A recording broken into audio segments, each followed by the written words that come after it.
शक्यता आहे.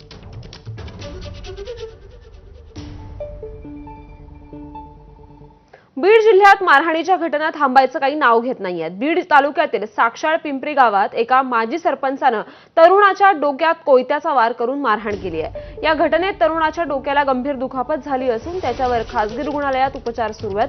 वारंवार मारहाणीच्या घडत असलेल्या घटनांमुळे जिल्ह्यातील कायदा आणि सुव्यवस्थेचा प्रश्न गंभीर बनलाय.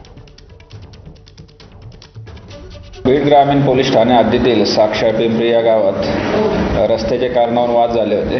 त्या वादामध्ये येथील तक्रारदार जे आहेत प्रकाश काशीद यांना आरोपी गोरख भगवान काशीद यांनी मारहाण केली होती. या मारहाणीमध्ये त्यांना डोक्यामध्ये कोयत्याने मारहाण केल्याबाबत तक्रार दाखल आहे आणि सदर दाखल तक्रारीवरून आरोपीस अटक करण्यात आली आहे. पुढील तपास सुरू आहे.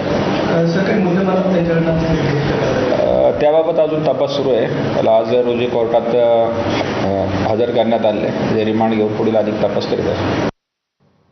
नगर मनमाड महामार्गाच्या रखडलेलं काम